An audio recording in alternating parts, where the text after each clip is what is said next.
This essay was written December 31st, 2016. It's first in a series called Diagnosed Mortal. Unfolding the Map of Tides. I ask that you indulge me in a little history here. I have been pondering life and death for a few years now. It all started when, surprisingly, I was displaced from my plans of retiring in 2008 from my employment as an academic library clerk by a layoff at 58 years of age. It was an opportunistic action taken by the university I worked for to maneuver the recession that year in their favor financially by rebranding my position. Unscathed, they ambled on without me, though it changed the trajectory of my life forever. Unable to retire, I found myself being trained for work that was the absolute opposite of anything that I had ever done or intended for myself. My library skills were finite. The only market for employment that was available for a person my age was caregiving. It ended up that I was trained in how to intimately care for the ill and the disabled. A far cry from the intellectual safe distance from people I was provided by clerking library materials. It was as if overnight I was hurled into an intimate contact with the intense details of the mortal coil, which included all the bodily fluids and broken bits. Suddenly I was looking at life and death from a very intimate perspective, one I would never have been able to experience without this turn of events. I was kicked to the curb and into the trenches. I began working with the disabled, and curious about hospice, I trained as a volunteer with that organization. I found the subject of death and the mystery of how it functions in society and culture an endless curiosity and inspiration. It's such a mystery. Why are we the way we are about death? In working in a home for clients living with HIV and AIDS, I got an even more in-depth look at what happens to people diagnosed with terminal illness. It was at this juncture that it occurred to me that medical technology, while saving the day, did nothing to help anyone understand what to do with that day, or the accumulation of days that add to a person's reprieve from their death. This struck me as odd and unbalanced, like the social construct is failing in some fundamental way, abandoning those who are rescued from the jaws of death to an empty, what now? More often than not, the trauma of the rescue from the clutch of death leaves a tremendous shadow across the lives of those liberated, especially if they are elderly and not expecting a new calendar of days to live through in a manner that is acceptable to their dignity or in keeping with their idea of themselves. If they are younger, poor, and have no one to help them go forward, it is a disaster. There was a time I focused on learning about advanced directives, training as a volunteer, helping others and myself develop a dialogue around death and dying that was not so intimidating. I didn't want my children or the loved ones of others to be standing bedside wondering what in the world to do with their beloved's life when they cannot choose in the moment. I thought there really is no more important a conversation to have. We have the means and the mandate in medicine to keep people alive indefinitely now. It is a reality. So few realize that they are marching blindly towards this fate with every health insurance premium they pay. How do you choose for another at the bedside? What is more horrible than having to make these decisions without having had any conversation on the subject with a loved one? Currently, I have a few hand-picked clients. I get work via word of mouth in the community. The amount I must work to meet my expenses displaces me from being able to volunteer in the community, however, and I recently resigned to get my Social Security benefit early. I gave up on imagining myself in a retirement of gentle recline and recreation in my latter years. Events in my country regarding democracy, the government, civil and gender rights notwithstanding, I would have grown bored in a retirement like that after a while anyway. I know I would. I will work until the end of me. I will work wrestling this death mofo quandary to the ground. It is the way I am.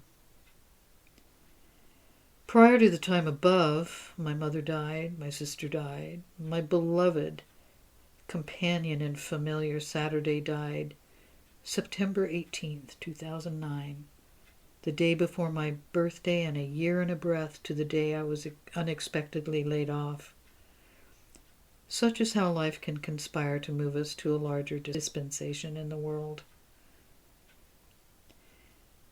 There really is no other way, I know for myself. I cling to what is familiar and safe like any human being. I cling like an American, which is like a vice grip with a will of steel. It takes a capsizing or a catastrophe, sometimes a series of them, to move me into the flow. This brings me to 2017 with its shocking wave of iconic celebrity deaths, massive refugee migrations, and the work of Stephen Jenkinson of the Orphan Wisdom School. His work that I recognize easier than I understand, has pulled me from the ranks of an in-home caregiver to my role as amicus mortis, a friend in death. A somewhat arrogant title, since it reflects more of a goal than any special ability I have. It is what I want to do. It remains to be seen if I will be of any help to anyone. In this way, I'm merely an opportunist. It's not like people are standing in line to hold space for the dying. There's a need for this. I am perhaps a hazard for all I know, but I show up. I know that people die, and often that is not a journey many are comfortable taking. I can be there for them if they don't want to be alone in it. The ideal is that eventually no one will die without someone there to witness the passing, unless they want it that way. We are conceived and born with a witness. Ideally, we should die with one in equal reverence to the life lived. I'm not afraid of death. I can be there for people. The goal, as proposed by Jenkinson, is to find a friend in death, without anthropomorphizing or making death my little pony, but letting the mystery of death give credence in living every day. It takes courage and skill, and frankly, if it were as easy as merely a turn of perspective, everyone would be doing it, and we would be living in a world with much more heart than the one we are up to our ears in now. So it is I reach the end of my introduction to the unfolding story, which is this. Due to an accident I had on Election Day 2016, where I fell violently on my treadmill, meeting the anger I was feeling over the results of the election, I overshot the belt on the treadmill with one foot, the other foot went south, and I went down, full drop splits on my junk. The surgery is scheduled for January 20th. Here in the States, that is an event date, a rather large one.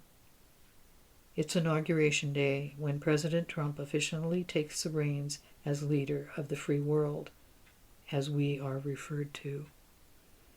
It is also the anniversary of my sister's death. I considered changing the date of my surgery, but how can I, without turning away from the invitation the original date invites? How can I, if the mystery of death is indeed my friend and ally?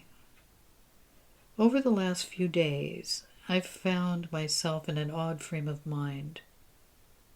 Quite spontaneously, I'm seeing and doing things with an acute sense that this may be one of the last times I'm going to experience him. 5 years ago, I would have signed up for counseling at this juncture. But this doesn't feel like a death wish or a slide into depression. This feels like something I need to record and preserve in keeping with my interest in the subject.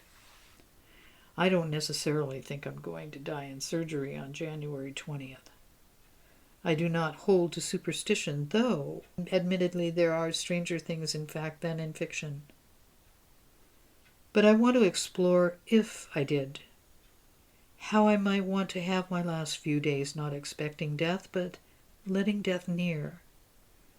I decided I would roll with the designated date for this surgery and abide with this next 20 days as if they are the last 20 days of my life as I go through the experience of being diagnosed mortal. Last night I watched The Last Waltz, a movie that is very near and dear to my heart, complete with all the misogynistic overtones that were the truth of the epoch. It is nonetheless impactful in American culture to note its importance. Scorsese captured these momentous musical acts, and I can feel the earth move watching this film, especially since I was alive and listening in the 70s. I found myself in awe of it spontaneously surfacing on PBS on this evening. I humored myself with, well, this proves it. I'm going to die on the 20th.